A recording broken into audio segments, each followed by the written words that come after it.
So I read, actually. I read a lot. For Christmas I got a Kindle, and it's probably the best thing I got that season. Also, ignore all of that. Ignore all of that. Um, I got a Kindle for Christmas and I started using Libby probably around the beginning of December last year. So I've been trying to read books mostly for fun instead of like to actually learn anything because I'm already a college student, meaning I'm reading enough. And so I tried to stay up to date on like what's popular and stuff, and my boyfriend's a sociology major, and he brought up the idea of the book Cultish to me. Um, I read it in several sittings, probably 7 to 8. I read a couple of chapters at a time. The chapters were really short. Most of them were under 10 minutes long, and at my reading speed, that was more than satisfactory to me, especially because I know I have issues reading chapters that are over 20 minutes long, just because that seems like a while to be sitting in one space and doing nothing. Um, I know I tend to read faster than the average person, though. I just always have, so chapters might be longer for you. But rest assured, the book's pretty adhesive, meaning it's fairly engaging and it keeps you wanting to read more. I was intrigued through most of it, as I'll probably describe as I described the book instead of detail in a couple. Most of the book was enthralling to read, and it kept me on the edge of my seat. My computer is screaming at me. Um, the book's subtitle says it focuses on the language of fanaticism, and although the book did mention languages that cults and stuff tend to use, it wasn't really the main focus of the book, I would say. I would say that the main focus of the book was different types of cults and how they operate. I wouldn't really say it was strictly about language, although language was an important facet of the book. Um, the book's broken up into parts. Each part describes a different category of cult, ranging from MLMs to exercise cults to suicide cults, etc. So, are you ready to make a fortune by reading this book? Watch more, and I can guarantee that your life will never be the same. More on MLMs in part 4. So this is the part of the video that has no spoilers. Treat this more as a teaser or more of a litmus test to kind of see if this would be your thing. The book picks up pretty fast. I found myself drawn into it after getting past part 1, and with such small chapters, that didn't take too long at all. The book spends its time going into different categories of cult, or cult-like groups. It talks about things like the Jonestown incident down in Africa, or about speaking in tongues, and which is shown to not entirely be gibberish and nonsense as some people might believe, based off what it sounds like. Part of the book talks about MLMs, as mentioned before, and how they easily pull people in, and how their business works despite the concept of it on paper not seeming that successful on its own. Besides, who would join a multi-level marketing scheme? You would think nobody, but there is an audience, and this book tells you exactly who that audience may be.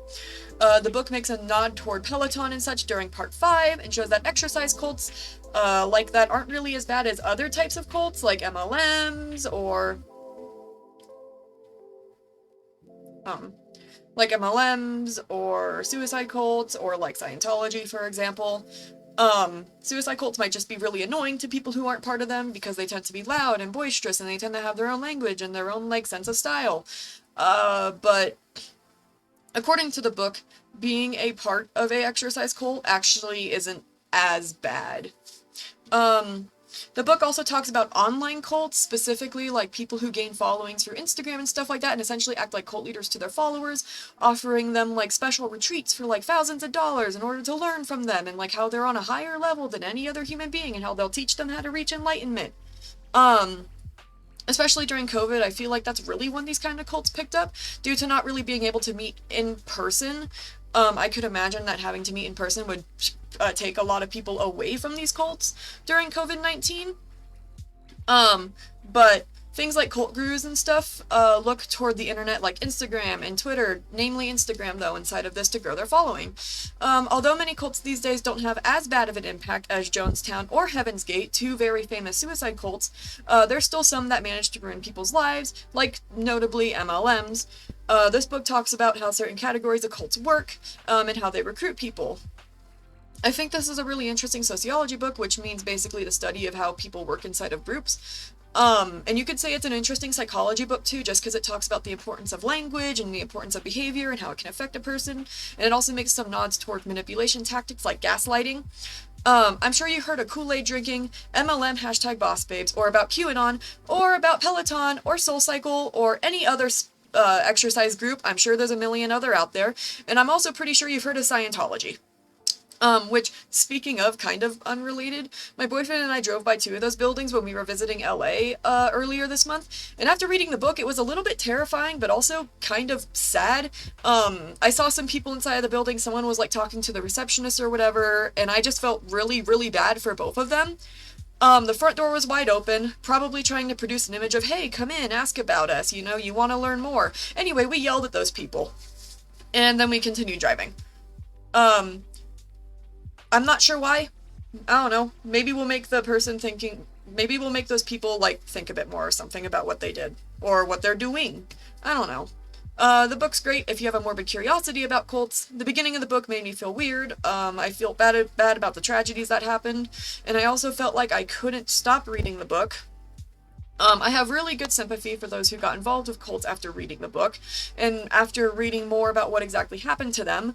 For instance, according to the book, the Kool-Aid incident at Jonestown wasn't voluntary. It was either you drink it or you get killed, which I think is more disturbing than what people usually figure about the event, in which that it was entirely voluntary, which it apparently wasn't.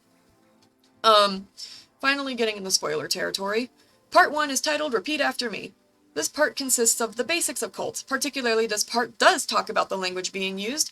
A lot of this chapter focuses on how people get drawn in the cult, a part of that being using exclusive language, and such so that way members feel special. As written by the author, language is a big way to get people to believe they're involved in something big. Who doesn't want to get involved inside of something big, or something that could potentially change your life, as most cults are known to make the promise of? Part 2 is titled, Congratulations! You have been chosen to join the next evolutionary level above human. This part consists of suicide cults. Very infamous, title referencing how it's been documented that cult leaders will often say that, quote, their members are at a higher frequency than humans, or just that their leader is, and the members aspire to work toward that great and amazing enlightenment that their member has allegedly achieved. Often this will consist of leaders saying the group must kill themselves to ascend to a higher reality, or something pretty close to those lines. Typically, under the guise of suicide cult, it always involves something like that. A lot of the reasoning behind stuff like this was, how they drew people in was through an us versus them philosophy, as in the world's against us, we're the only people that know better, like we reached enlightenment and we can go further and everyone else is ignorant. The author also explained that the leaders typically make great use of gaslighting to convince their members that what they believed was true wasn't true. I don't know why I stuttered there. So, suicide cults, very infamous. Jonestown counts as this, Heaven Gates counts as this, and there's like various quotes and stuff, and like I guess short interviews to people who survived those about their experience in them, which is where we learned about the involuntary Kool-Aid drinking and stuff like that. And also a bit more about how they work in general, like giving their members new names, so that way they just feel disconnected from the outside world and such like that. Part 3 is titled Even You Can Learn to Speak in Tongues, which talks about the some of the kind of not gibberish that cults use to bond their members to one another and to the leader, and to give the cult a sense of exclusivity. Everyone likes feeling special. Like, let's just admit it. Everyone likes feeling like they're different from everyone else, because if you're not different from everyone else, then you're just the exact same carbon copy of another person, and that's not that very thrilling. Then, like, what's the meaning of life? Why are you here? Like, what purpose do you have to give if you're the exact same as everyone else? This kind of, like, speaking in gibberish thing is actually called glossolalia, or it's referred to as speaking in tongues, and it's often actually rooted in an actual language. If, like, for instance, a leader originally speaks English, it's probably a kind of gibberish-like derivative of English, even if the leader doesn't realize it. Glossolalia typically isn't entirely nonsense due to this, however, I think the book said it mostly is. Group members often learn to speak inside of this tongues, and they also often learn to repeat what their leaders say, which gives them that sense of exclusivity, which, you know, they can do this and people outside of their group can't, and they also learn to wholeheartedly believe any interpretation that is given to this gibberish. Typically, I think the book said there will be someone else, like off to the side or whatever, and they'll be kind of interpreting what the leader says, because of course it's like special tongues that only the leader can use inside of some cases, and the members will just completely believe what they say, and sometimes the leader will kind of look at the interpreter kind of weird, because it's not really what they meant, but oh well. Interpretations of glossolalia tend to be muddy sometimes or inconsistent, but there's like, I think, an entire field of study dedicated to it, which is pretty cool. Part 4 is titled, quote, "Do you want to be a #boss babe?" with chapter starters looking like traditionally stereotypical multi-level marketing scheme messages from a recruiter to a potential victim. This chapter goes into depth on multi-level marketing schemes, how they work, and how they get people to join them. It also talks about who is most likely to join them.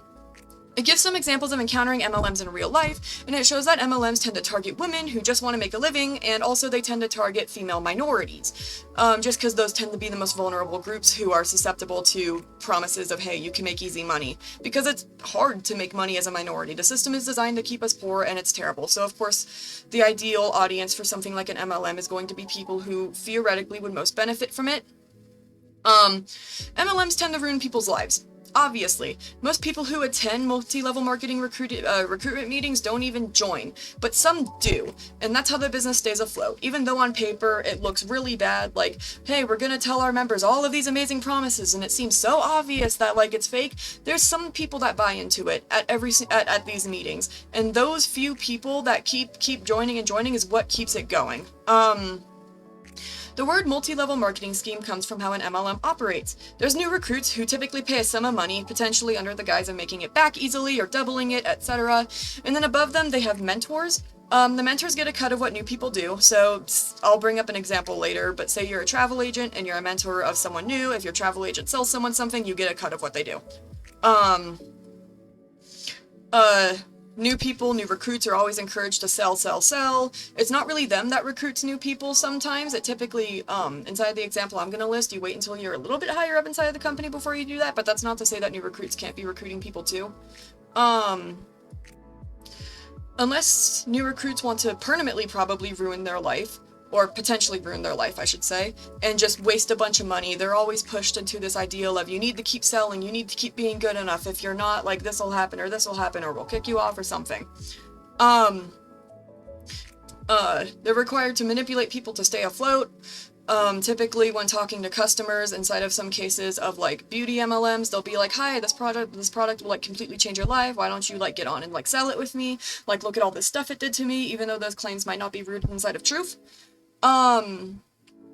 If recruits do well enough, they tend to upgrade to mentors, which is the next level up on the pyramid. Mentors' paycheck mostly depends on drawing people into their business, while those above them watch over. A way they make money is through potential recruits telling their meeting manager who referred them. An example of a multi-level marketing scheme is Archer Travel, or whatever name their small group goes by under them. There's plenty of them. That one works by posting job opportunities on job websites for travel agents, and then inviting applicants, typically in groups of 100 plus, to informational Zoom meetings. There, they talk about all the great benefits like flexible hours, easy to build client base, like they'll help you build your client base. Cheap or free vacations under the guise of it'll help you like work for us better. Free cruises after you complete cruise training and more. Then at the end, they mention that you need to pay a fairly hefty fee to join, but then they reassure you that, oh yeah, you can make it back. We guarantee it. They have different payment tiers too, though I forgot the difference between them. Obviously, you're probably not going to make back your money, and if you do, it's probably going to crash down soon after that. Obviously, their meetings are the exact same from this company to this company. Even if you're interviewing for a different company, like someone has the name of like company A and company B, but they both work under Archer, they're going to have the exact same Zoom presentation, the exact same hiring process and everything. They bring the spiel at the end of their presentation that, oh yeah, we're not an MLM, though people might say we are. According to people on Reddit, if you mention they're an MLM inside of like your Zoom name or something like that, you're promptly kicked out of their informational meetings. Also, in addition, they send you like emails a month or so later, even if you didn't join, to try and convince you to join. And it's really weird. I don't know. They come across as very desperate. Part 5 is titled, "This hour is going to change your life and make you look awesome." And it's about exercise groups like November Project, Soul Cycle, CrossFit, and more. This chapter wasn't too intriguing to me, even though I exercise regularly and go to the gym. The most interesting part about this chapter has to be how the author doesn't even really go against these cults most of the time. It's treated with respect and isn't shown to be an entirely bad thing. It made some of these groups like Peloton or November Project look rather interesting, or even SoulCycle. I don't think I'd mind joining a local exercise cult in my neighborhood or at the gym. The idea of just crowds of people motivating each other to work out in a supporting environment is something that I can get behind, as long as it isn't hurting anybody, and according to the book, inside of this case, it seems to be alright. Part 6 is titled Follow for Follow, and is about online cults. Weird cult leaders who draw on their following through like Instagram or Twitter. It also makes a nod toward QAnon, which is very infamous for taking people and recruiting them into like very conservative ideology and teaching them about like the Jewish space laser that Marjorie Taylor Greene likes to talk about. I thought this chapter was interesting. I wasn't aware that things like this could still be a thing. It was eye-opening, and it made me morbidly curious about some of the accounts it mentioned. One, for instance, is the one I mentioned before, where he offers $1,000 retreats so members can learn off of him, so they can, like, improve and be more pure, I guess. And he's got, like, a whole Instagram where he just posts a lot of odd content, and people that are a part of this online cult just eat it up. All the time. It's everywhere. It talks about a few accounts like that. I don't remember the exact names of them. I remember one had something to do with like a swan lady, maybe? I'm not too sure. But it talks about a few online personalities. It talks about I think a suicide that occurred due to one of them, which I think is the guy I mentioned a bit ago. The ending of the book essentially brings together how language works to bring in people, and how generally manipulation tactics and stuff work to bring in people, and essentially a bow bringing together all the information from the book into one cohesive chapter. The book is filled with commentary and input from people who are actually related to the cults at hand. There's some cults from survivors of Jonestown, of those who didn't survive Jonestown, from survivors talking about what happened, like, during killing process and stuff like that. A guy who survived Heaven's Gate, talked about, like, how his significant other perished with the cult because she just didn't leave with him. She didn't believe that she wanted to. I think this is one of my favorite books of the year. Cults are a morbid topic I think many people are into, but often isn't talked about in a very serious light. We often talk about cult followings for brands or accounts or something like that, when meanwhile the actual academic term of the word is typically more sinister than that. You know, the book did a really good job. If my boyfriend read ahead of me and I got worried when he said, "Exercise cults look intriguing, I'm going to follow the November Project on Instagram." Turns out there wasn't much to be concerned about, but that goes to show the rest of the book is highly educational, and it does a good job at what I think it's trying to convey, which is cults, following the academic definition, tend to be deadly and horrifying, and they're absolute tragedies, and here's how they work. Some of the book talks about the language cults use, referencing the subtitle of the title of the book. It's sprinkled in here and there, but it isn't mainly what the book's about, I would say. The book's about cults as a whole, focusing on different categories of cult and about what makes them tick. While language is an important part of what brings people into and what makes a cult, there's far more to it, like mannerisms, jargon, the promise of something better, exclusivity, and more. Of course, there's also a fair amount of manipulation at play, because why would someone join a group like Scientology or something like that if they probably weren't being manipulated into it? Even something like an MLM is manipulative, because it brings you in under the false guise that you're gonna make a lot of money, and it's lying, and then it's just a disaster. Regardless, though, of my own thoughts, the book was a nice look into how cults function, and it was very adhesive, very engaging. I liked the book a lot. I didn't really want to put it down. I'd likely rate the book a 4 out of 5, just because it kind of fell off for me at the end. The part about exercise cults took me the longest to get through out of the whole book, just because it didn't interest me as much as other parts of the book did. But overall, other than that, the book was great, and I highly recommend it to anyone who thinks they might be interested inside of something like this. Yeah.